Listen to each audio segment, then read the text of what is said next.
de cousas que quedaron sin poñer de outro día relativas ao pasado simple, vale? Bien, como recordades, outro día expliquei disculpad, estou un pouco afónico, expliquei que si temos un verbo regular, como por exemplo hope, bueno, no, perdón, non é o mejor ejemplo. O verbos regulares, por exemplo, vou poñer play, vou poñer cook, podo poñer read, non é regular, perdón. Play, cook, watch, estos tres, vale? Sabedes que son xogar, cociñar e ver, mirar. Entonces, recordamos, isto é presente simple. Bueno, sería infinitivo, que é a mesma forma. Con presente simple, podría ser I play, vale? Si quixésemos facelo pasado simple, recordamos que para o pasado simple engadimos ed. Isto é tamén a guía da quincena, vale? Da unidade. Tedes isto todo aquí explicado. Vedes que aquí tamén non lo di. Entonces, si isto é yo juego, para convertirlo en yo jugué, solo facemos played, vale? O mismo, you cook. Para convertirlo en pasado, tú cocinas, él cocinaba o cocinó, you cooked, vale? They watch, ellos miran o ellos ven, they watched, ok? Para facer o pasado en regulares, añadimos ed. Os irregulares, xa vos acordades que é unha lista que simplemente non la temos que saber. Porque, por exemplo, read es irregular, convírtese en read, simplemente cambia a pronunciación, escríbese igual, vale? Que pasa? Que incluso dentro dos verbos regulares hai un par de normas que temos que ter en conta cando añadimos este ed, de acordo? Estas normas tedelas aquí. Son moi sencilliñas, vale? Son, a primeira, os verbos que acaban na e só añaden de. Isto que quere decir? Que en vez de añadir a ed, pois é unha cousa bastante lógica, non? Si temos, por exemplo, o verbo drive, conducir, este xa ten unha e aquí ao final. Entonces, en vez de decir drive it, que nos queda unha cousa moi loca, porque sabemos que as dúas e's pronuncianse como i, simplemente añadimos a d aquí, de acordo? O mismo, hope, é o exemplo que nos pon aquí, convertimos en hoped, vale? Solo añadimos unha d. Esta é bastante de caixón. Simplemente, en vez de añadir ed, añadimos d, a secas. Outra sencilliña, se acaba en consonante más y, hai que cambiar a y por unha i latina. O exemplo que nos pon aquí é cry, pois en vez de cry, en vez de añadirlle ed, sin máis, pasa, vou poñer un asterisco para indicar que está mal, sería cry, vale? Cambiamos a y por unha i latina e añadimos ed igual, vale? Isto sería en todos os que teñan consonante más y. Fry pasa a ser fry, perdón. Ok. Solo nos vale nos que teñan consonante más y. Fijadeos, aquí é R, Y, vale? Porque se vos fijades en un verbo que sexa vocal más y, como play, solo teño que añadir ed, igual, played. Non podo cambiar esta i latina, isto por i latina, vale? Porque me quedaría outra cousa. Entonces, isto tamén é un pouco lógica, vale? Un pouco menos que a anterior, pero simplemente acordarse de que cando teño consonante más y, pasa a ser i latina, vale? Aquí tedes as dúas cousas explicadas. Obey pasa a obeyed porque é vocal más y. Enjoy, enjoyed, e sigue igual, de acordo? Entonces, o importante que é aquí, destas tres reglas que nos poñen, a importante é a B, de acordo? Porque esta sí que xa ten un pouco máis de ciencia. Normalmente, donde vamos a ver esta? En monosílabos. E consiste en que se temos consonante, vocal, consonante, doblase a última consonante cando está acentuada esta sílaba. Digo vos o exemplo dos monosílabos porque no monosílabo sempre está acentuada e é a última, porque é a única que hai. Entonces vai estar acentuada e vai ter e vai ser a última sílaba. Entonces aquí temos, por exemplo, rob, fijádevos, robar. Consonante, vocal, consonante. De acordo? Entonces, que facemos en eses casos? Temos que doblar esta B. É dicir, en vez de unha B, vamos ter dúas. Cando fagamos este past simple, de acordo? Robbed. Stop, verbo stop, parar, sabemos todos que é parar. É monosílaba, polo tanto, é a última e está acentuada. Non é que sexa a última, é que é a única.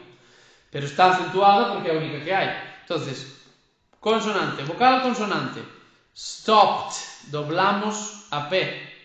Prefer. Esta non é monosílaba. Aquí vemos os exemplos das que non son monosílabas, de acordo? Temos prefer, e a última sílaba está acentuada e ten consonante, vocal, consonante. Vale?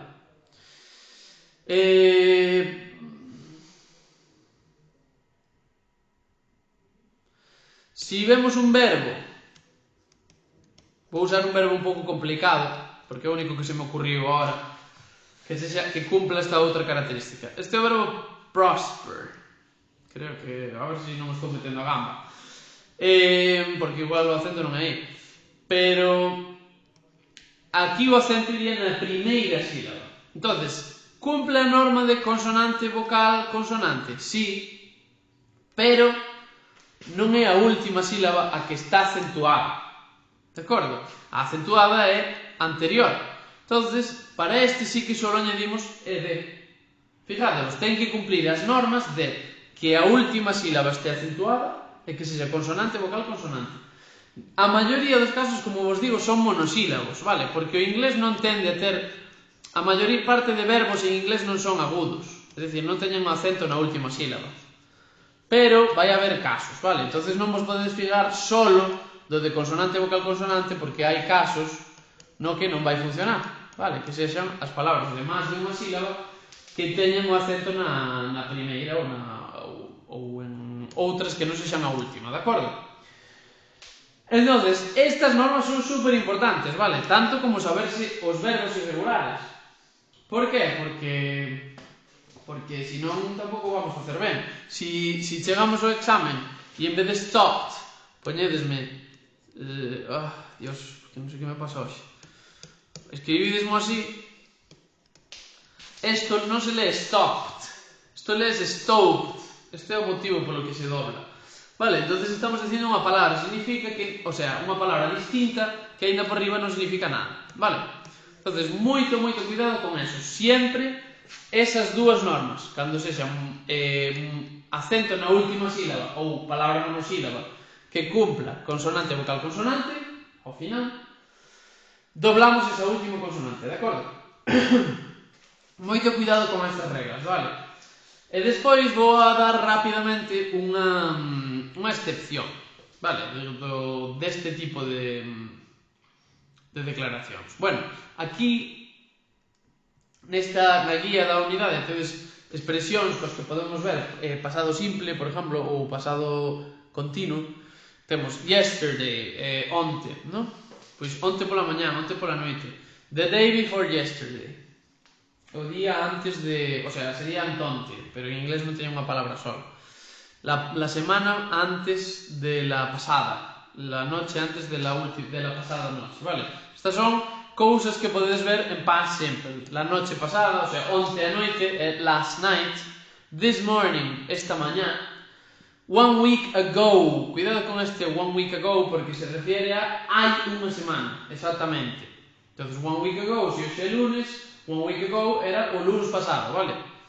In 1990, or in January 1990, in March, on Sunday, vale?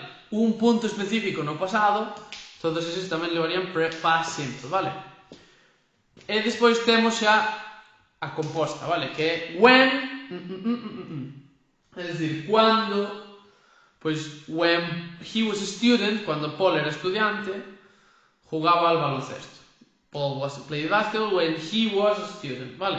Pasa que estas son máis complexas, porque teñen que levar un sujeto, teñen que ter o pasado, when I was born, cando nací, when I turned 18, cando cumplí 18, vale? E despois, voume parar un pouquiño nas formas used to or be used to. Isto, como vos decía no anterior vídeo, isto mirado cando xa teñades dominadas as outras cousas, vale? Isto contido un pouco máis secundario. Hai que saberlo, é máis importante que o condicional que vos digo no vídeo dos gustos. Pero aínda así, facedio cando xa teñades claro de todo, pas simple e pas continuos, vale? Cando é este claro, podedes pasar a eso. Pero antes non. E se tedes dúdas co pas simple e continuos, preguntádemas antes de poñernos con esto, porque só vos ides liar máis, de acordo? Dúas expresións doadas de confundir, ponos aquí. Used to and be used to. A máis fácil destas dúas para nós é be used to, vale? Porque significa estar acostumbrado a, estar afeito a algo, de acordo? Entonces, esa simplemente usámola como un verbo normal. I am used to doing something, vale? Ten que ter xerundio despois, é dicir, acabada en ing. Temos aquí estes exemplos. I am used to smoking, vale? Estou afeito a fumar. Or, I am used to working all week. Estou afeito a traballar toda a semana. Por exemplo, vale?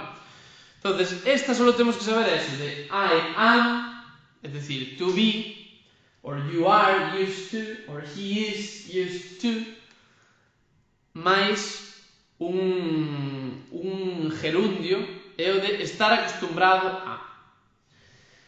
Cando usamos sin o to be ao principio, vale? É dicir, como verbo, I used to, estamos expresando algo que facíamos, que normalmente facíamos en pasado, vale? Entonces, se digo I used to smoke, significa que eu antes fumaba e agora xa non, vale? E se vos fijades, aquí xa non leva ing. Digo, I used to smoke. Vale? Vedes a diferencia? I used to smoke significa que antes fumaba e agora xa non. Se digo, I am used to smoking, significa que fumo, que estou afeito a fumar. Or, I am not used to smoking, ao contrario, que non estou acostumbrado a fumar. Vedes que a diferencia é que un utilízase con este auxiliar, que é o verbo to be, e o outro non. O outro simplemente utilízase como un pasado simple. Didn't used to smoke. Eu non fumaba. Naquela época non fumaba. Isto é ao revés. Podo dicir I didn't used to smoke back then. E digo, pois antes non fumaba. Significa que posiblemente ahora sí. Did you used to smoke? Antes fumabas. Vale? Non me gusta demasiado esta traducción de adoitabas fumar. Porque eu, por exemplo, podo dicir se eu practicaba natación, imaginadevos,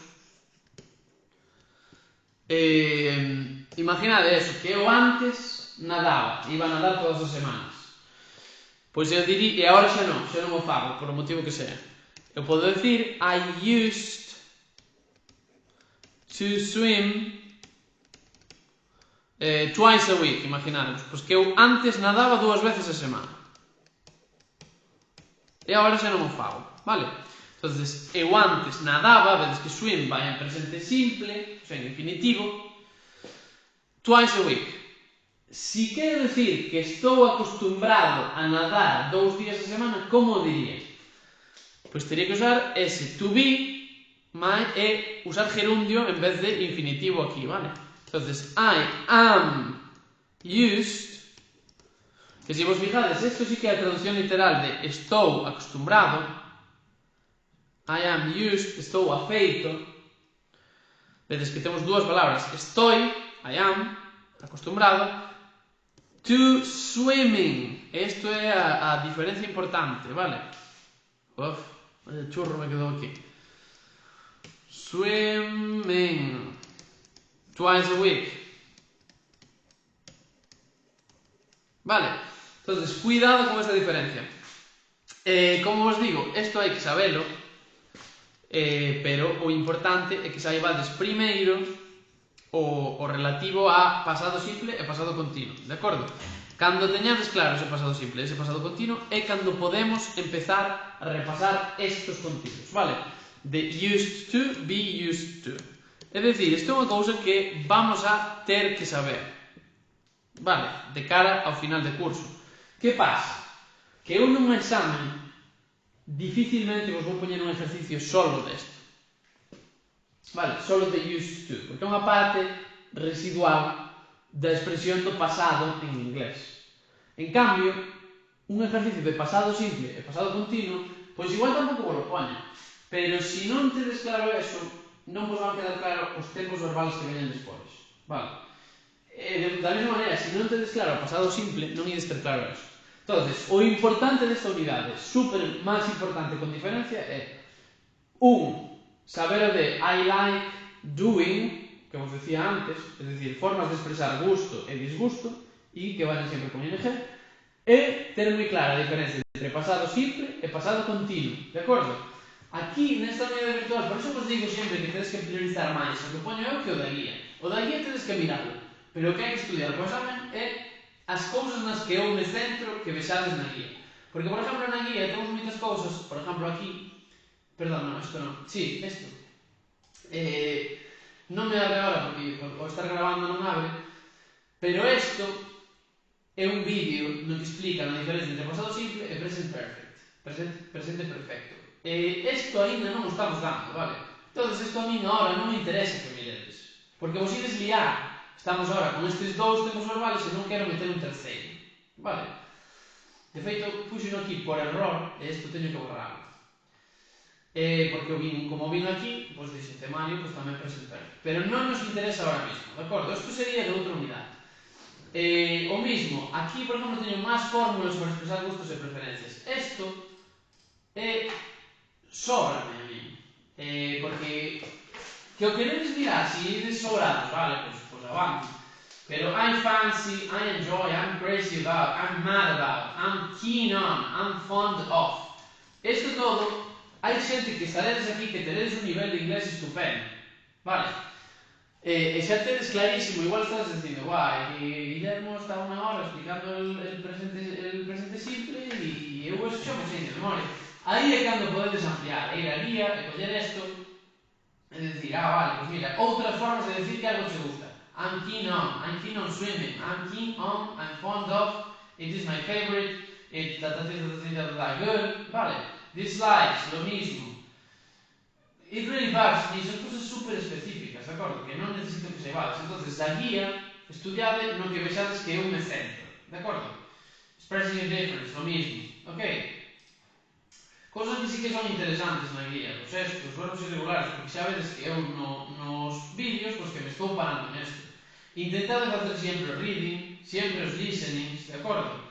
Pero máis alá deso, de gramática e de cosas así, o que no que nos temos que centrar é no que me pare eu nos vídeos, vale? E vexades que eu me paro, subo resumos e exercicios, de acordo? Entonces, cando teñades dominado eso, pues podedes poñervos con el used to e con el be used to e facer estes exercicios que non están a facelos, vale? Pero primeiro, ten claro o past continuous e past simple, porque moitos tedes o tempo reducido de cara a estudiar, de que tedes situacións familiares complicadas ou laborales, vale, que estades traballando sempre, todos os días, e tedes moi pouco tempo de sentaros a estudiar na vosa casa. Pois por eso é polo que nos paramos no máis importante. E despois que el teña ese tempo de poder dedicarse en exclusiva a isto, a estudiar, e poida mirar todo o que trae a guía, mellor que mellor. Pero que necesitades un pouco pillados de tempo, centrados exclusivamente no que digo eu, nos vídeos e nos exercicios da guía, que vedes que me centro nos vídeos, vale? Entón, bueno, deixámoslo aquí por hoxe, calquera dúda, xa sabedes, escribís no correo ou chamadesme por teléfono, etc, etc, vale? See you next on Friday, next video is uploaded, okay? So, see you on Friday.